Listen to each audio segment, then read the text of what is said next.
As someone who grew up playing JRPGs throughout my childhood, my teen years, my 20s, and now at 30, you could say I've pretty much grown up with the genre. With that said, the genre hasn't always grown up with me.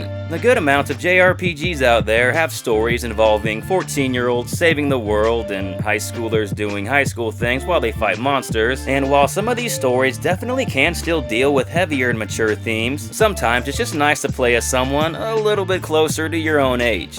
Now, just because a game has older characters doesn't automatically make it deep by default, and likewise, just because a game has some younger characters doesn't automatically make it not deep. What this video will focus on though are games that were designed to heavily appeal to those in their 20s, 30s, 40s and older, and in fact are probably best appreciated by those crowds. There are a lot of JRPGs that could fit this category, so I'm gonna try to spread the love to various systems and talk about some games that I haven't talked about on the channel before, or at least in a while. With that said, I am a 90s kid though, so I'm probably gonna be a little biased towards that generation. Sorry, not sorry. So if there's some RPGs that aren't on this list, it's probably not because I don't think they're deep and mature, it's just we can only fit so many games here and want to leave room for a potential part 2.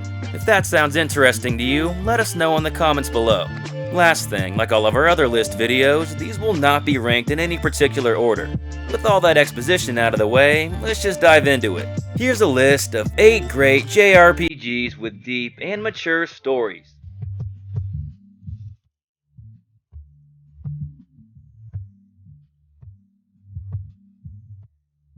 To start this list off, we have Lost Odyssey. Lost Odyssey was developed by Mistwalker and came out for the Xbox 360. Yeah, I know, right? A JRPG for the 360? They maybe weren't the greatest in numbers, but they did exist. Anyway, while I was already talking about older characters in the intro, I figured I might as well start off with the oldest protagonist on this list. In this game, you play as Kaim, an immortal who's over 1,000 years old. He's not the only immortal character in the game either. Your party is filled with half immortals and half mortals, and this does actually factor into the gameplay and how they learn skills and whatnot. Speaking of gameplay, Lost Odyssey is a traditional turn-based RPG with some interesting mechanics, such as front and back row positioning, and a time-to-button element upon regular attacking. Sort of think Super Mario RPG, The Legend of Dragoon, and Shadow Hearts. I'm a turn-based fiend, so I think this is an extremely fun take on the system.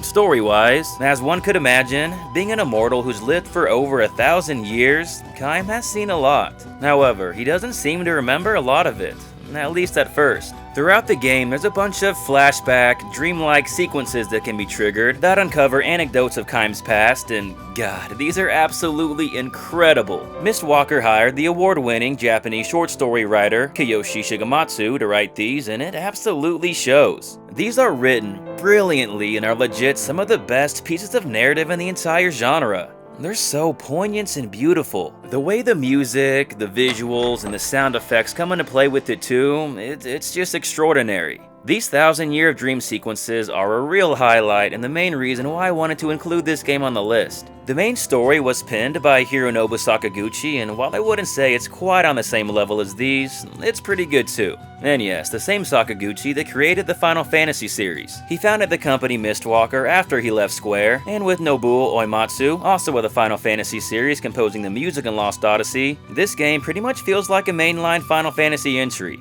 More so than Final Fantasy XIII did in my opinion, which also came out around the same time. There's a lot more exploration, more towns to visit, and pretty much feels like a natural evolution of the PS1 and PS2 Final Fantasy games. It's just an outstanding title overall, and well worth playing today. And coming up next, we have Vagrant Story. Yeah, figured we might as well get the 2 thumbnail games out of the way and leave you guys guessing after this. Vagrant Story was developed by Squaresoft and was released for the PlayStation. The game is set in the fictional world of Ivalice, a fantasy land inspired by medieval Renaissance Europe. It also takes place in the same world as Final Fantasy Tactics and Final Fantasy XII, both of those games also being directed by the same dude, Yasumi Matsuno. The story follows Ashley Riot, a risk breaker in his late 20s with a tragic past and member of the Valindia Knights of Peace. I won't get into the plot too much to avoid spoilers, but it's a captivating tale of betrayal, murder, and other mature themes. The game is extremely cinematic, with poetic and Shakespearean writing, which gives it a very high quality and polished feel. Like seriously, the overall presentation and cinematography is absolutely gorgeous for a PS1 title. It's got enough similarities to Metal Gear Solid in that aspect that some people have even jokingly called it Medieval Gear Solid. Like I briefly mentioned, the writing is also incredible and easily one of the best English translations on the entire PS1. I mean, compared to other PS1 RPGs that were coming out around the same time, and it's absolutely night and day. Gameplay-wise, Vagrant Story is pretty much a dungeon crawler, and a bit of a complicated one at that. There's a lot of stuff to remember between affinities, weapon types, enemy weaknesses, enemy body parts, and yeah, things like that. It can be a little menu heavy and tedious at times, which may not be for everyone, but once you get the hang of the systems, it's really not too bad. There are some minor puzzle elements too, but gameplay is really more combat focused. Combat sort of being a combination of both real-time and turn-based. It's pretty unique. While you may need some patience at first in learning the game's systems, the actual length of the game is pretty short and can be beaten in around 20 hours or so. If you're someone who's looking for excellent dialogue and presentation, a darker medieval story with mature themes, and don't mind a bit of a complex learning curve, then I can't recommend this game enough. Check it out if you haven't yet.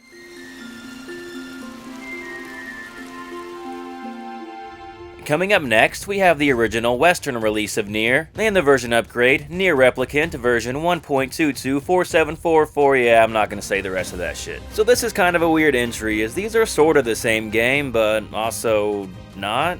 Little brief history lesson here, folks. The original Japanese release of Nier was called Nier Replicant, and this one was developed by Cavia. However, before they brought it over to the West, publisher Square Enix had some small details they wanted to change. Nier Replicant had you playing as an older teenager with cool hair trying to save his sick sister, as Japan tends to like those type of heroes. For the Western release though, Square was like, nah, get that pretty boy shit out of here, we need like a older, rugged, grizzly dude in his 40s instead. So they changed some minor details to make it make sense, like making him a father trying to save his sick daughter, and thus, Nier Gestalt was born. In the West though, it was just released under the simple title of Nier. Ultimately, it just came down to Square thinking that Western audiences would respond better to a more masculine main character with a father-daughter relationship, as opposed to a brother and sister. Besides these changes, the games are pretty much the exact same. With all that said, the original Nier Replicant got an upgrade last year and saw worldwide release for the first time. Besides the obviously improved graphics, the main difference is that they entirely revamped the combat, which was very much needed, as that was the weakest aspect about the original. It wasn't bad, it was just a little hack and slashy and repetitive. It kinda makes it hard to recommend the original Nier over this new version, but it still is the only way you can actually play Gestalt, so it's kind of up to you there. No matter what version you decide to play, you're gonna find an incredibly deep and dark, mature story with tons of twists and turns. Seriously, the lore is just so out there, I can guarantee it's one of the craziest stories you've ever seen in an RPG. The creator Yoko Taro's quite an interesting guy. To spend a day in that dude's mind would be a trip. In addition to the story, I'm also a huge fan of the variety of gameplay and perspectives that Nier offers. Sometimes it's in third person, sometimes it's more of an overhead view, sometimes it's like a side-scroller, sometimes there are bullet hell segments. Hell, there's even some short story parts similar to the 1,000 Years of Dreams from Lost Odyssey. It's just an extremely creative game all the way through. As good as all these parts are though, the music just might be the best aspect. Words can't even do this OST justice, but it really is outstanding. In my opinion, one of the best the genre has to offer, along with games like Chrono Cross. It really is that good. There is a sequel that would also be very fitting for this list, Nier Automata, but pretty much everyone and their mom has already played that one, and I've talked about it a lot on the channel before. I wanted to give the original Nier some love, as it very much deserves it and kinda lives in Automata's shadow now. It is the one that paved the way for that classic though, so if you haven't played it yet, I highly recommend it. The next game we have on our list is Vandal Hearts. Vandal Hearts was developed by Konami and came out for the PlayStation. There were some other tactical war RPGs I thought about including here, like the Ogre Battle series and Final Fantasy Tactics, but I've talked about those ones a lot before and I've yet to talk about Vandal Hearts, so here we are. In this game, you play as Ash Lambert, leader of the 3rd Platoon of the Ishtarian Security Forces, and also son of a notorious traitor, which he gets a lot of shit for. It's a really mature story overall, featuring themes of betrayal, murder, corrupt governments, and blind nationalism. I wouldn't say it's anything super groundbreaking by today's standards, but it is executed well and does a good job keeping you engaged. Gameplay-wise, like I mentioned earlier, it plays out like your standard tactical strategy RPG. It's got a grid-based battlefield, branching classes for your characters, though nothing that in-depth, and yeah, pretty much anything you expect to find in a tactical RPG, you'll find here. Turn order plays out in phases where your entire team gets a chance to move before the enemies do, pretty similar to the Fire Emblem series. It doesn't reinvent the wheel or anything, but like the story, it's executed well and always remains really enjoyable. Sometimes, less is more, and simple is better. What's not like other strategy RPGs though, and probably why this is one of the few PS1 RPGs that gets slapped with that M rating, are the geysers of blood that spew out of people's bodies after defeating them in battle. It's maybe a little over the top, but it's not that gratuitous either, as it does match the darker and mature tone of the overall game. It does help it give it a slightly edgier feel though than similar titles like Final Fantasy Tactics and Tactics Ogre. And considering this title isn't nearly as well known as those, I'd say this one definitely qualifies as a hidden gem. It's one of the earliest PS1 RPGs and got a little bit overlooked, I think. It still holds up really well, so if you've been curious about it but haven't checked it out yet, I say give it a go. There is a sequel to Vandal Hearts, also on the PS1, but I'm gonna be honest, I haven't played that one. I've heard it's an improvement in a lot of areas, but also not in others. Let us know in the comments if you guys have played that one and what you all think. Coming up next, we have Shin Megami Tensei Digital Devil Saga 1 and 2. There was another duology of PS2 RPGs I thought about including here, but I've talked about those ones a lot more recently in our video about RPGs that take place in a modern setting, whereas it's been like close to 2 years since I've talked about these, so DDS it is. Digital Devil Saga was developed by Atlus and was released for the PS2. The second game is a direct continuation of the first game, and you do need to play it to fully understand the story, so that's why I'm including both here. In Digital Devil Saga, you play as Surf, leader of the Embryon tribe, as you wage war against other tribes on post-apocalyptic Earth in a place called the Junkyard, trying to ascend to Nirvana. Oh yeah, did I mention you're all infected by a demonic virus that makes you all have to devour other tribes and demons in order to stay alive? Yeah, it's pretty dark and edgy, and you could say it's maybe a little try-hard, but it never really crosses that line to where it becomes cringe or anything like that. The story is handled maturely, and is very captivating overall. Definitely one of the strongest aspects about it. The atmosphere in general the game creates, it's just awesome. Combat-wise, the game plays out like a traditional turn-based RPG where you fight with 3 people on your team. The exploiting weakness system the SMT series is known for is still here, however there is no demon recruiting, demon fusion, or anything like that. Instead, character growth is tied to a more sphere grid-like system, just with more customization. All in all, these are just really quality titles that a lot of people consider to be some of the best in the entire SMT franchise, which is like 50 plus games deep at this point. In a franchise that's mainly known for its mainline titles, and of course the Persona series, a lot of the spin-offs have kind of been forgotten over the years, so DDS 1 and 2 are still certainly deserving of some love. You can still find sealed copies of both of these games for like $30, making them some of the more affordable RPGs from back in that era. If you haven't played them yet, there's no better time than now.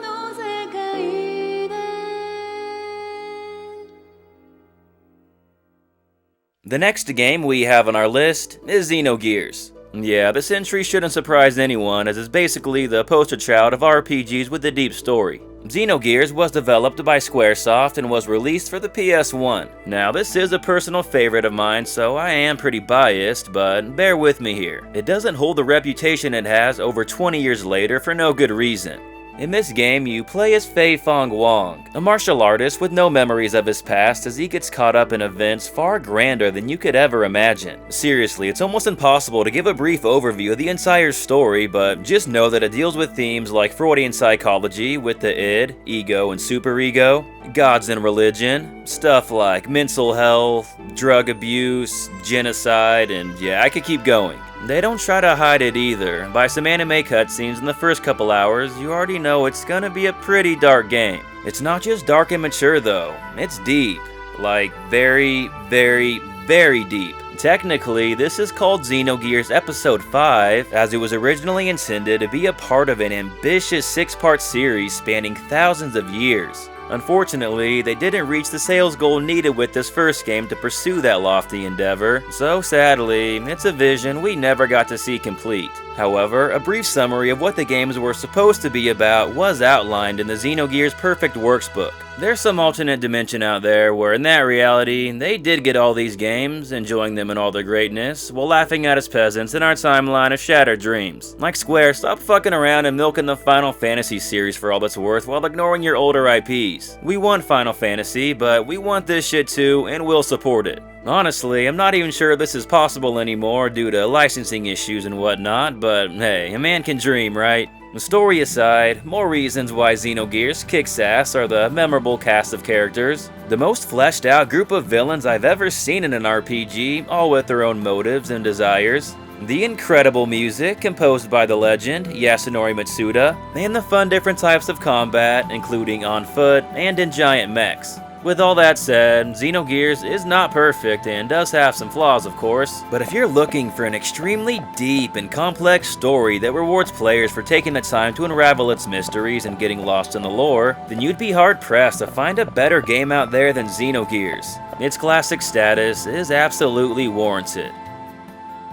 Alright, coming up next, we have Yakuza Like a Dragon. Like a Dragon was developed by Ryuga Gotoku Studio and has basically come out for every modern system besides the Switch. Sorry Nintendo bros and girls. So I know I've talked about this game a couple times in some more recent videos, but this is like the best example of this topic out of any modern JRPG, so there's no way I couldn't include it in a video like this. Like a Dragon is the 7th installment in Sega's long-running, successful Yakuza franchise, and is the series' first foray into the realm of traditional turn-based battles. With that said, this is pretty much a standalone game featuring a brand new main character, so you don't really need to play any of the previous titles in order to play this one. And speaking of the main character, in this entry we have Ichiban Kasuga, probably my favorite protagonist in recent years and a great example of what a non-silent main hero can add to a JRPG, which I regrettably forgot to mention in our video about silent protagonists in JRPGs. Oh well. He's just so charismatic and likable between his passion, his willingness to help people, his hot-headedness, and of course, his huge love for retro RPGs like Dragon Quest. Shit, with our logo, he'd maybe even be a fan of our channel if he actually existed. He's just an awesome dude all around, and someone I'd want to be like when I'm 40. Aside from being in jail for like 20 years that is. In the first hour of the game, Kasuga takes the fall for murder he didn't commit in order to save his Yakuza boss and father figure. After his very lengthy prison sentence is over, he gets caught up in a grand plot involving a territory war between the Yakuza and other gangs, corrupt politicians, and a bunch of other stuff that I don't need to get into to avoid spoilers. It's an extremely well-told and mature story though, with tons of captivating twists. I really love how it deals with the matter of gray zones and how reality isn't always black and white. This is something I realize more and more as I get older, and a theme I wish more games touched on. All around, the writing is top-notch and the excellent voice acting really sells some scenes. I'm also a huge fan of how old the main cast is. There's no 16-year-olds dealing with high school problems here. It's all people in their 30s, 40s, and 50s dealing with real-life issues that a lot of us can relate to. Your party complements each other so well, and some of the conversations they have with each other are just so thought-provoking and memorable. There's some really touching scenes for sure. Outside of the serious tone of the main story, the Yakuza series is also known for having extremely wacky and zany side content. For as realistic as the main story is, these side quests are not realistic at all, and I absolutely love it. You got monkeys operating wrecking balls, grown adults in diapers with baby fetishes, and yeah, it's just all over the place. You may think this juxtaposition and tone would be pretty jarring, but it actually works really well and helps you from getting burnt out on the drama of the main story. Look, I could gush about this game forever, but this segment's already getting long enough, so I'll end it there. In my opinion though, Like a Dragon is right up there with games like Persona 5 and Dragon Quest XI as the best turn-based RPGs of last generation. If you haven't played this one yet, what are you waiting for? Here you are. And the last game we have on our list is Final Fantasy VI. I was really tempted to include Final Fantasy Tactics here for the Final Fantasy spot, but we already had 3 other PlayStation RPGs and needed a representative from the 16-bit era, of which there's no better example than Final Fantasy VI.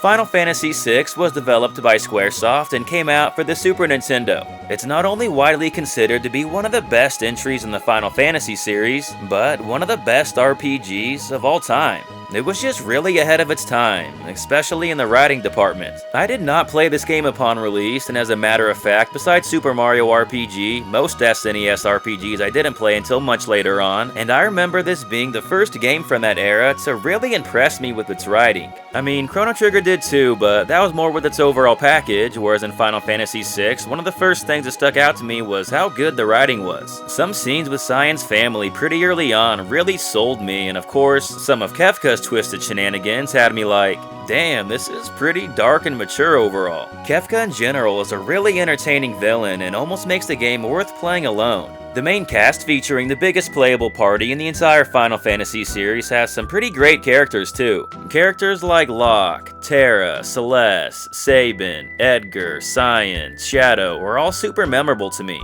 With that said, with so many playable characters, all with their own gameplay gimmicks, the battle system isn't always balanced the best. Some characters are definitely quite a bit stronger than others. Despite all that, the game still holds up very well and is absolutely worth playing. The deep story is only enhanced by the amazing composition of series composer Nobuo Uematsu. In a lot of people's opinions, one of his greatest works. Each track just fits the scene it's in perfectly. It's definitely one of those OSTs that's gonna stick with you after you play the game. And I could say that about Final Fantasy VI as a whole, really. As one of the earliest RPGs with an incredibly deep and mature story, its legacy over 25 years later and spot on this list is very much deserved.